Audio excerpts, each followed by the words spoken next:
Sir ರಾತ್ರಿ 2 ಗಂಟೆ ಇತ್ತು, ಎಲ್ಲ ಕೆಲಸ ಈಗ ಜಸ್ಟ್ ಕಂಪ್ಲೀಟ್ ಆಗಿರೋದು. ಎಲ್ಲ without gear cycle separate, with gear cycle separate ಮಾಡಿದ್ವಿ. ಎಲ್ಲ ಕಲ್ಟದು ಬ್ರ್ಯಾಂಡೆಡ್ ಸೈಕಲ್ಸ್ ಇರೋದು, ಕಲ್ಟದು ಹೆಡ್ ಆಫೀಸ್ ಪಕ್ಕದಲ್ಲಿನೇ ಹಾಕ್ತೀವಿ.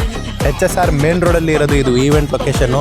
ಯಾರ್ಯಾರಿಗೆ ಬೇಕು ಬೇಗ ಬೇಗ ವಿಸಿಟ್ ಮಾಡಿ. 2 ದಿವಸಕ್ಕೆ ಇರೋದು, ಒಂದು ಇರೋದು 9th ಮತ್ತು ಒಂದಿರೋದು 8th ಸ್ಯಾಟರ್ಡೆ ಮತ್ತು Sunday. From morning 5 AM to evening 6 PM ವರೆಗೂ ಸೇಲ್ ಇರುತ್ತೆ ನಮ್ಮದು. ಇಲ್ಲಿ ನೋಡ್ಬೋದು ಎಲ್ಲ ಸೈಕಲ್ಸ್ ನೀಟಾಗಿ ಬಂದ್ಬಿಟ್ಟಿದ್ವಿ. 2 ದಿವಸಕ್ಕಿರೋದು ನಮ್ಮ ಫಾಲೋವರ್ಸ್ಗೆ ಸ್ಪೆಷಲ್ ಗಿಫ್ಟು, ಸ್ಪೆಷಲ್ ಆಕ್ಸೆಸರೀಸು ಎಲ್ಲ ಇರುತ್ತೆ. ಪ್ರತಿಯೊಬ್ಬರಿಗೆ ಎಲ್ಲ ಗಿಫ್ಟ್ಸ್ ಆಕ್ಸೆಸರೀಸ್ ಎಲ್ಲ ಇರುತ್ತೆ. ಬೇಜಾನ್ ಆಫರ್ಸ್ ನಡೀತದೆ. Gear cycle starting at just ನಿಮಗೆ 7500 ಸಿಗ್ತಾ ಇದೆ. ಯಾರ್ಯಾರಿಗೆ ಬೇಕು ಬೇಗ ಬೇಗ ವಿಸಿಟ್ ಮಾಡಿ. ಇಲ್ಲಿ ನೋಡ್ಬೋದು ಇದು HSRದು ಮೇನ್ ರೋಡ್. ಇದು ಲೆಫ್ಟ್ ಹೋಗ್ತಿರಂದರೆ ಕೋರ್ಮಂಗ್ಲ BDA ಸೈಡು, ರೈಟ್ ಹೋಗ್ತಿರಂದರೆ HSR ಸೆಕ್ಟರ್ 3 ಸೈಡು. ಕಲ್ಟದು ಮೇನ್ ಆಫೀಸ್ ಇಲ್ಲಿ ಇದೆ. ಇನ್ನೊಂದು ಬಂದ್ಬಿಟ್ಟು ಕಲ್ಟ್ ಫಿಟ್ದು ಬಾಲ್ಟ್ ಆಫೀಸ್ ಇಲ್ಲಿದೆ. ಇಲ್ಲೇ ಪಕ್ಕದಲ್ಲಿ ಹಾಕಿದ್ದೀವಿ. 2 ದಿವಸಕ್ಕೆ ನಾವು ಇರೋದು ಇಲ್ಲೇ ಇರ್ತೀವಿ. ನಮ್ಮ ಸ್ಟಾಫು ಇರ್ತಾರೆ. ನಿಮಗೆ ಸರ್ವಿಸಲ್ಲಿನೂ ಕೂಡ ಸಪೋರ್ಟ್ ಮಾಡಿಕೊಡ್ತಾರೆ. ಗ್ಯಾರಂಟಿ ವಾರಂಟಿ ಎಲ್ಲ ಸಿಗುತ್ತೆ. ಗೊತ್ತಲ್ಲ ಭಾರತ್ ಸೈಕಲ್ ಹಬ್ದು. ಬೇಗ ಬೇಗ ವಿಸಿಟ್ ಮಾಡಿ.